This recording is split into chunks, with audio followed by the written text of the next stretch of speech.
Almost every single magazine article and video covering the brown drake mayfly hatch centers about smaller, slow streams and brown trout. There's certainly a romantic mind's eye connecting the two. However, to focus on the exclusive domain of small streams misses hundreds of kilometers of prime trout water that likely comes alive in low light conditions.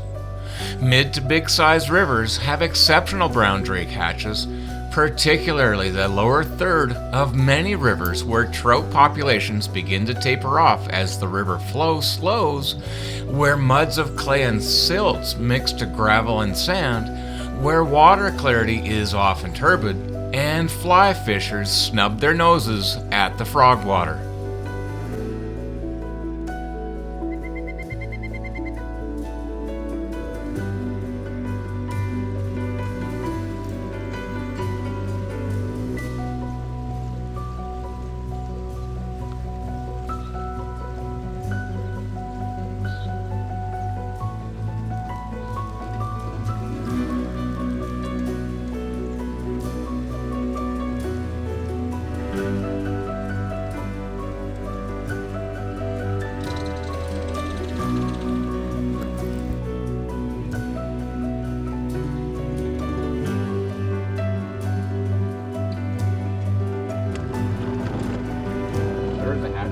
Wow, dude.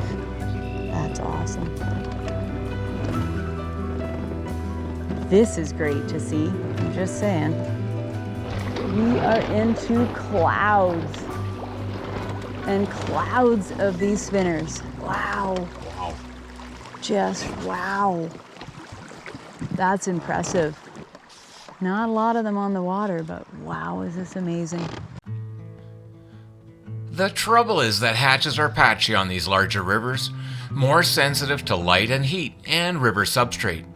Fast water sections tend not to have heaps of brown drakes, as their nymphs are swimmers and burrowers, but a lot of people dismiss floodplain rivers as being too gravelly to have them.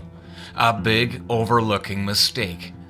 Some of the biggest trout in a watershed are typically found in these lower reaches as they run murky, deep, slow, warm during peak summer months, and unless you time things well, you'd swear there's maybe 1 or 2 trout per every mile. These wide, slow reaches are gator gardens. Time things well, and you'll find out that not only are there far more trout than previously considered in those big, slow rivers, the trout will rise to large insects like the brown drake. Even if you don't catch the fish during the hatch because of a short hatch window that night, this hatch brings trout to the surface and tells you exactly where they're holding in large rivers. You can go back and target those lies with other methods during the day, if only to prospect the seams and drop-offs with a drake emerger itself. In a world of perfect timing and everything working out, you hit the mother of all waves of insects and trout are rising. Reality is that in the 3-week to 3-month brown drake hatch period, you'll likely have an incredible experience 20% of the time. The rest could be anything from solid and steady to absolutely dead, lifeless. When wading or floating these waters through the hatch period, it's always a great idea to float and twitch a drake in lower light conditions. In this video, we share a day of me prospecting over the course of a few hours drift. Where I don't catch trout, we blend in other footage of fish being caught in that water, sharing why I'm prospecting there. We break down the where we focus, how we cast, why we do certain things to entice a few browns to the surface, why lower reaches of larger rivers should be reconsidered, even floodplain rivers.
Hey guys, we're out here and we deliberately came out even though it's gonna clear off. Right now it's just a perfect morning of drizzle and cloud and dark skies. And this is the kind of day that if you get lucky, the brown drake hatch will actually come on strong and the day could be magical. Now the only problem today is that it's going to clear off, so it might not be what we hope it would be, but it's a great segue to sharing some footage from 2019 that we shot and never shared, about an all-day brown drake hatch that was just phenomenal. So we'll plug that in here as well. But these are the days, hey? Yeah, these are the days, and these are the days where, you know, maybe we'll be getting into the duns, maybe we'll be getting into the emergers. We've had some epic evenings of the spinner fall on the brown drakes, and that's been incredible, and that's what they've been keyed into a lot.